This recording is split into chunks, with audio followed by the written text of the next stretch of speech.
What's up guys, this is Sheldon and today let's talk about ROI. For those who are new to investment, right, ROI means return on investment.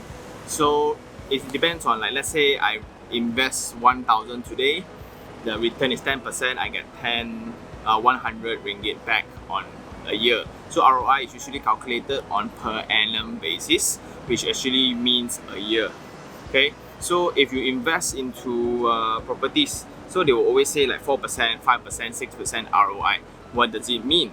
It means that the only way that you actually come back with returns for property investment is this thing called rental, like if you all don't know.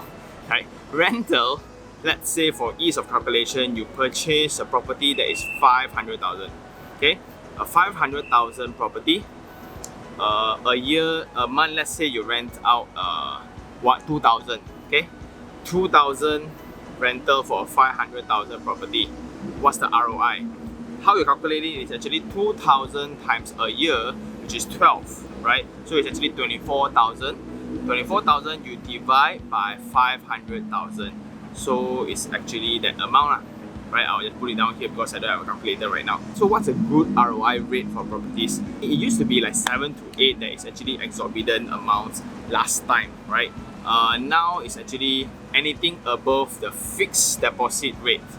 Like, does this saving plan where you actually can put in monies into the bank account, right? Then they actually give you interest for it. So in a fixed deposit where you cannot take out for a certain amount of time, they give you max 3%, right? For up to 500,000 of saving. So a lot of people may calculate as, so if you put in a bank, it's actually 3% for sure. But if you put into properties, you can also get 3%, but there's a lot of work. So how do you actually decide where and what to do with your money? Is the calculation for ROI the same across different assets? The answer is yes. Let's say if you put into stock markets, you get back dividend or return or capital appreciation of your price value, right? Yes, it's calculated in the same way, your profit versus your initial amount.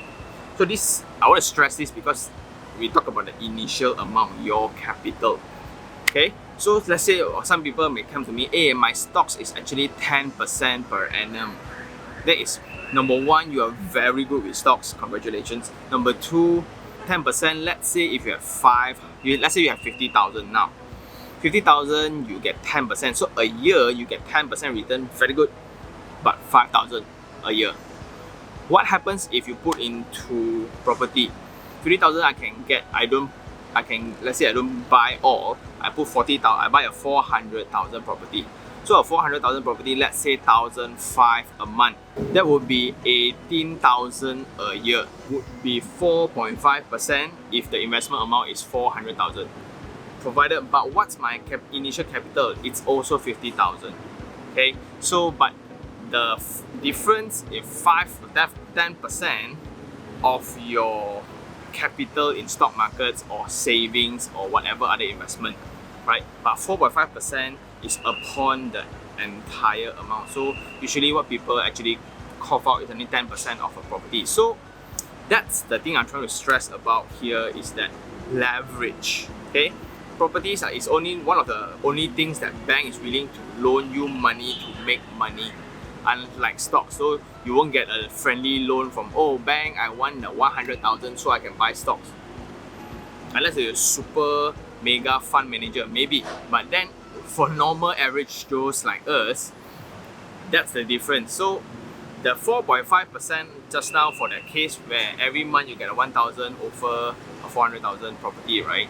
So that's the 4.5%, but it's still better than putting your money in the FD, because 3%, let's say you get out of 50,000, which is like, you don't get any increase in capital appreciation and things like that. By buying that property, you can also enjoy capital appreciation if there is. But don't get me wrong, I'm not like, if you have 500,000 today, 1 million today, you put all in properties. I'm not saying that. You should always diversify, where the investment always say, don't put all your eggs in one basket.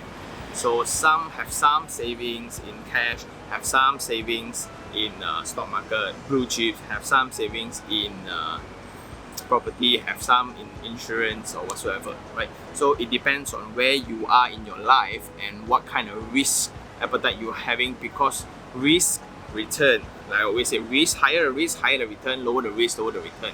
So it's best that if you don't lose any money, you just save money.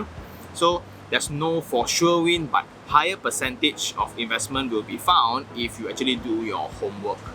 Just to recap, ROI means return of investment, and usually if the investment property that you're going for, the return is actually higher than the FD rate 3%, it's actually very good already. Or it can be even higher than the installment amount, which is 4.5%.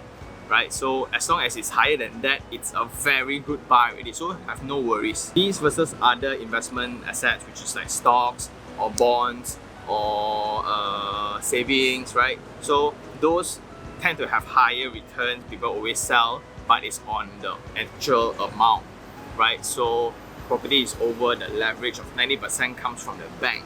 So I hope that clarifies the topic, and this is a question from the audience about ROI actually. So just to get your level up in the playing field before you actually come into the industry. I think that sums up the topic for today. I really hope that came helpful, and this is Sean Tan. Ciao.